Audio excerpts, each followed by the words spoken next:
influencing pop culture, politics, and everything in between, taking you ringside as we discuss the crazy world that is professional wrestling.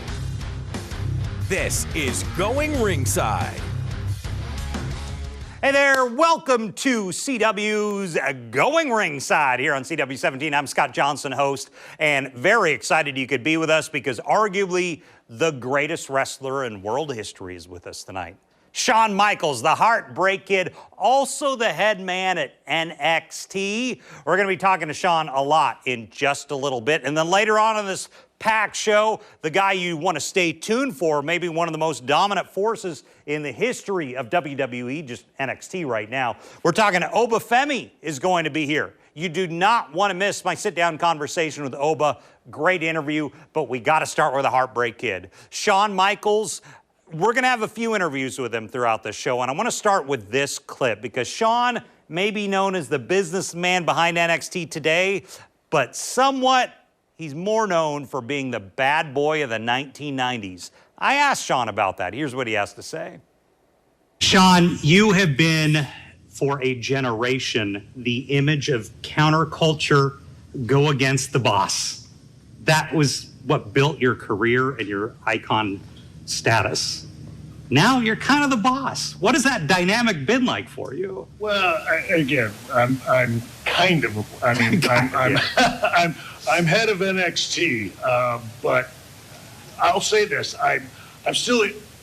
I look at it as I'm still here to serve. So it is very ironic. Again, if you think about, yes, the change of my character from television to the person that I am behind the scenes, but I still. All of it was based in a kid out there having fun and loving what he's doing. And I do this boss role the exact same way. I'm still passionate about the product. We put on a heck of a show every Tuesday night. I do that because I put myself in the seat as a fan, and I try to give the viewer what it is that I used to love about this and still love about this job.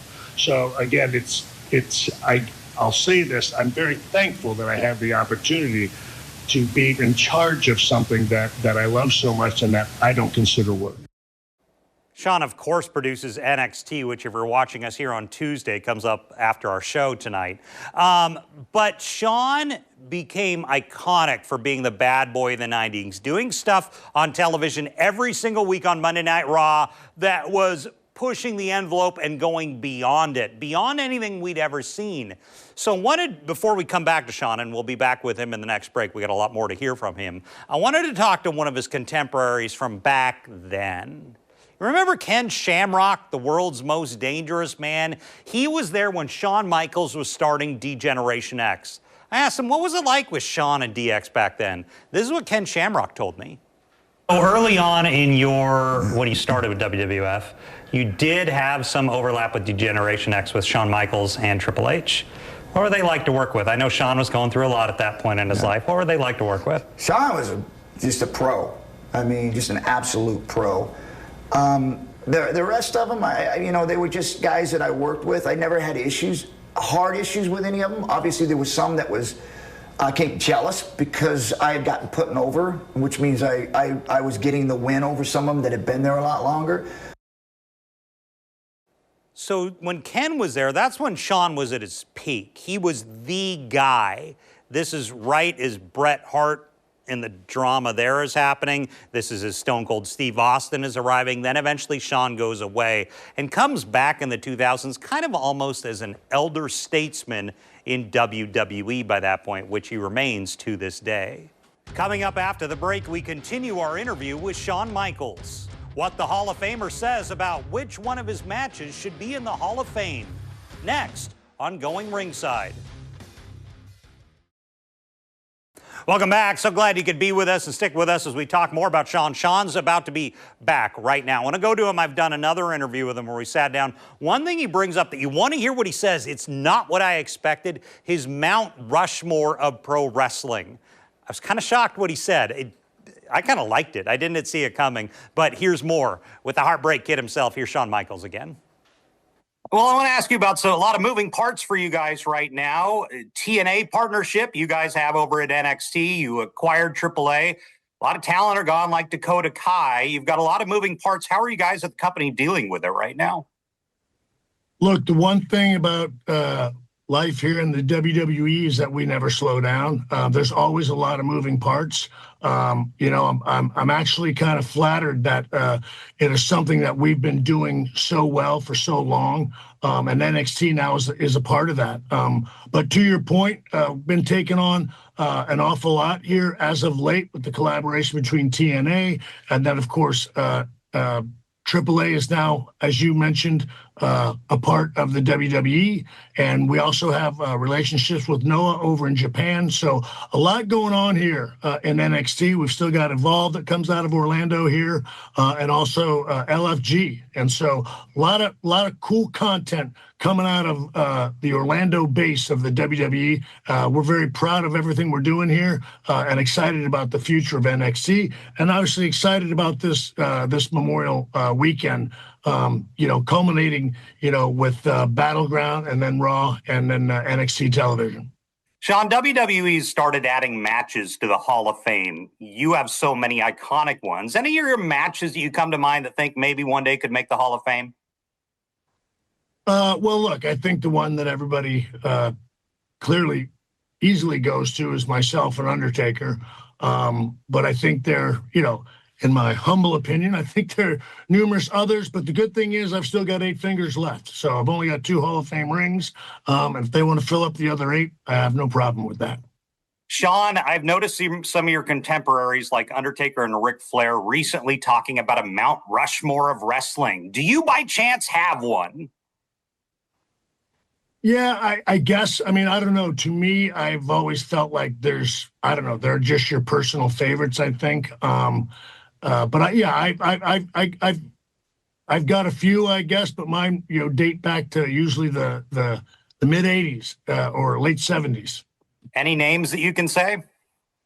Sure. Yeah, I always put Terry Funk in there. I usually put Harley Race in there, Ric Flair, and then that 4th one's always a little tough for me. It sort of goes to Tully Blanchard because that's who I grew up with, or Wahoo McDaniels. And Stephanie McMahon has taken on a new role as interviewer, talk show host. What do you think of Steph's new role? Well, I don't know that much about the show, but had the opportunity to be on it briefly, I think, when we were talking about Rhea Ripley's rise. And so, look, I'll say this. Steph's always been an incredibly unbelievable human being, but I think we were all surprised about how well of an interviewer she's become. But again, she's very interested in people, and I think that's one of the things that makes her so talented. I think, like everything, she puts her hands to, she's going to be successful at it, I'm sure. Final question. Have Stephanie and your wife gotten over the kiss between you and Hunter at the Hall of Fame yet? Believe they have, at least they're faking it like they have, they've been doing for the last 20 plus years. Shawn Michaels, you're a busy man. Thank you for joining us again on the show today. You got. Shawn was great both times I sat down with him. So happy. He was genuine. He was everything I hoped he would be. But as you know, in wrestling, every guy who's at the top has their critics. When we had the Hulk Hogan episode a few weeks back, when we had the Bill Goldberg episode, we showed you they got their critics. Shawn has been the same way, particularly in the 90s. There was one critic I came across who I didn't quite expect. It just kind of caught me off guard when I was talking to him. From way back when Shawn first broke out as a single star, again, when he broke up the Rockers, ended it with Marty Jannetty, would be Brutus the Barber Beefcake. Brutus Beefcake, in that famous scene, has Shawn and Marty on a show when they split up and Shawn throws Marty through a window. Brutus is the host there. I asked Brutus about that. Not kind words in his thoughts on Shawn Michaels. One thing you talked to me about was when the Rockers broke up in front of you, and Marty was a close friend of yours, and you don't think he got a fair shake. It's not whether I think he got a fair shake or not. He got murdered. Shawn Michaels and Vince plotted and planned a whole schemed out all this stuff. Marty was partners with him for years. For him for Shawn to do this behind Marty's back, not tell him a single word about what was going to happen. Basically, Marty was left hanging, nothing. Was a horrible travesty. The worst possible thing that the boys in our business never do is stab a guy in the back, especially a guy who's been your partner for years. And that's what Shawn did. To this day, I still think he's POS for doing that. Were you surprised he was involved with the stuff with Brett years after that?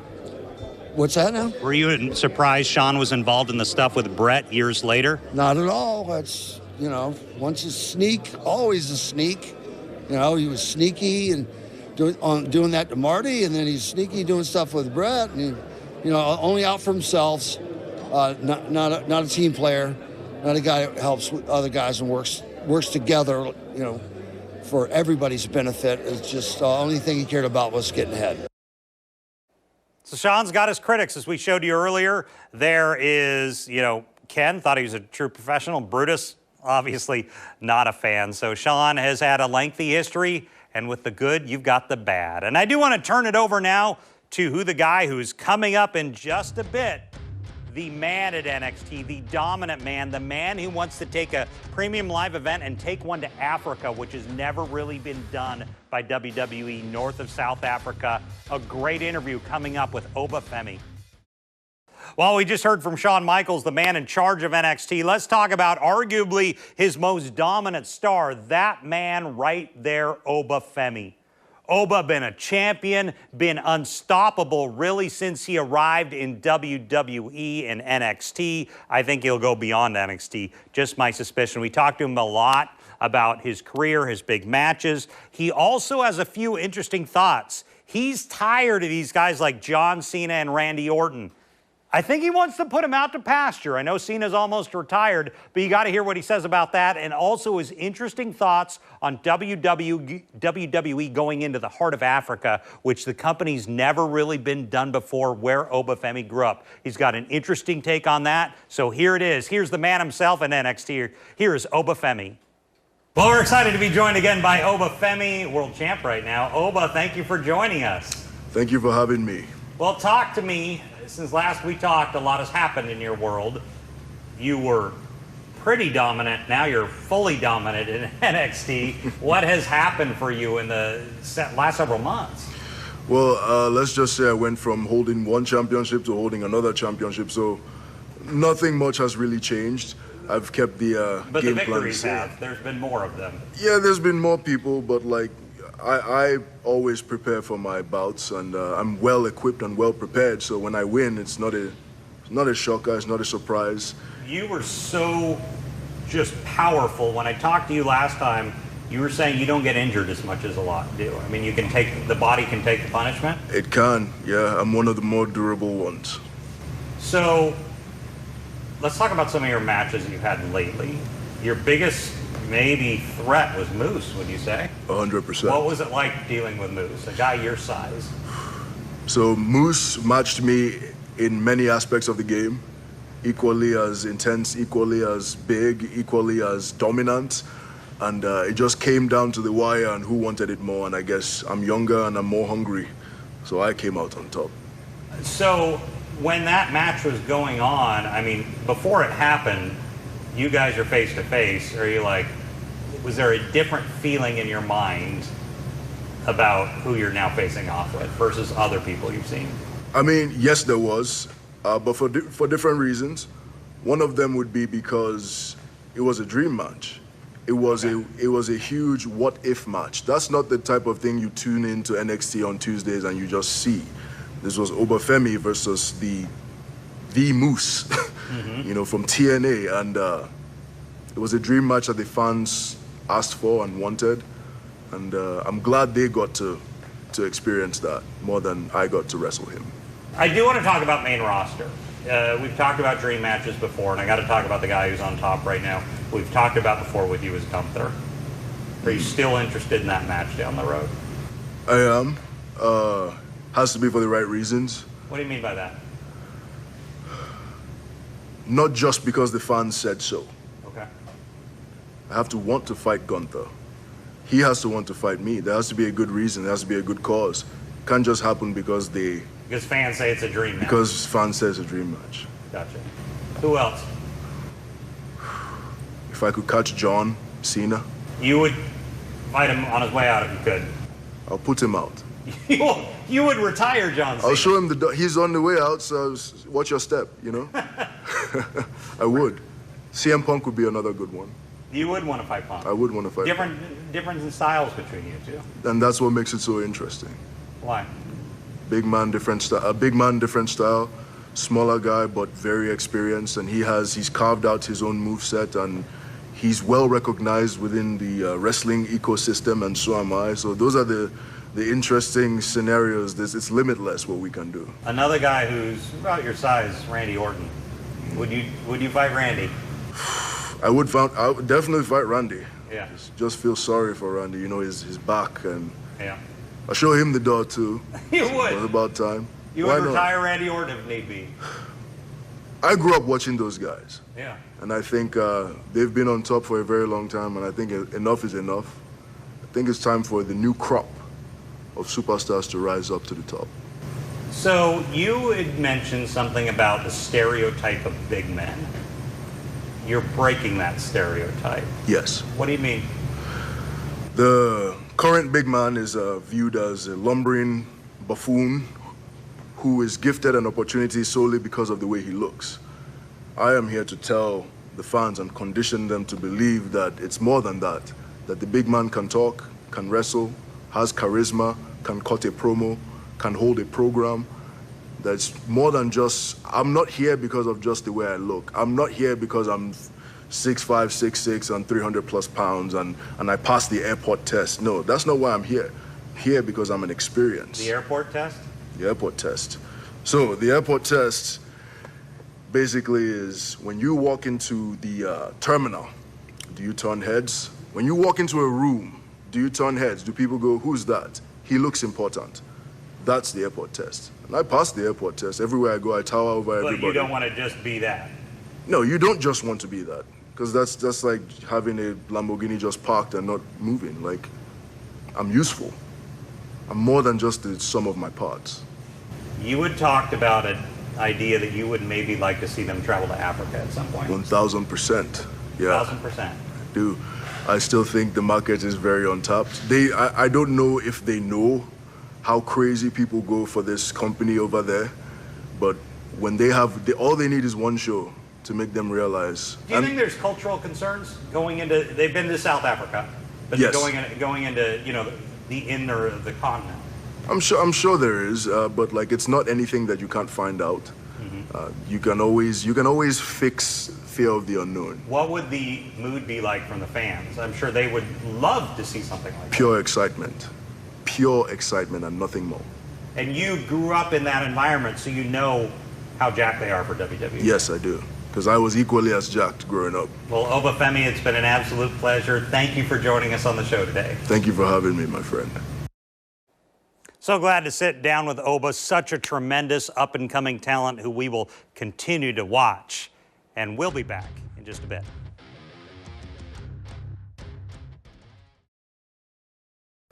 Hello, my name is Rory Thompson. I am the producer of Going Ringside, and we're going to do a different segment today, Rory's Rants. And it's going to be a weekly segment where I rant about something in the world of professional wrestling. This week, we're talking about John Cena, who is the GOAT. But has his retirement tour been a GOAT? Not really. It was really cool at the beginning when it was all nostalgia about John Cena, and then he turned heel and changed the world of professional wrestling. But since then, it's been pretty mid, not gonna lie. So how does this get better? Well, he only has 4 dates, which means he might only have 4 matches left in his professional wrestling career. So who are those last opponents gonna be? Well, it could be a multitude of people, but here's the list of opponents that it really could be. So it could be The Rock, which would make sense. They have history. The Rock is one of the biggest celebrities in professional wrestling. John Cena is one of the biggest celebrities in professional wrestling. So it makes sense. Batista. Who wouldn't want to see Batista come out of retirement for one final match against John Cena? And it's in Washington, D.C. It's just, it's just perfect. Dominic Mysterio. honestly, Dominic Mysterio is going to be one of the GOATs of professional wrestling when it's all said and done. The son of Rey Mysterio, who has history with John Cena on his own, I think that would be a great match. And then you have Oba Femi, who is a star in NXT, giving him that platform to elevate his career with one final match with John Cena would be so great, but who knows? And then the last guy, Edge. Edge is not in WWE right now, he's in AEW, so it's probably not gonna happen, but if it did, it would be one heck of a show. And so those are really my little rant about John Cena's retirement tour. Is it the best? No. I think it could be way better, and he deserves way better. But Triple H does have 4 more dates, so who knows? It could get better by the time it's all said and done. And that's today's Rory's Rant. I appreciate our guest sitting down with us. Of course, Heartbreak Kid himself, the man at NXT and the man pretty much of all wrestling, Shawn Michaels joining us. And then Oba Femi, who is continually becoming the man in not only NXT, I'm just assuming look for him soon, kind of like Trick Williams has told us on the main rosters before you know it, because he is such a dominant talent in the company. We've got some big shows coming up in coming weeks. Mick Foley's going to be joining us. Kane, The Big Show. The Secretary of Education, Linda McMahon, former WWE owner, actually went on a wrestling show. You don't see that, but she came on with us. So we've got a lot of big guests coming up in coming weeks, and what we need you to do to prove to the big bosses that our show means numbers for them is go to our YouTube channel. It is youtube.com/@goingringside. In fact, you can just scan that QR code on your screen right now. It'll take you right to it. What we need to do is click that subscribe button. We need to up our subscriber, our viewer count, so we can keep bringing you the biggest stars in the world every single week. Thank you for joining us on this episode. Depending on what night you're watching, either NXT or Women of Wrestling is next.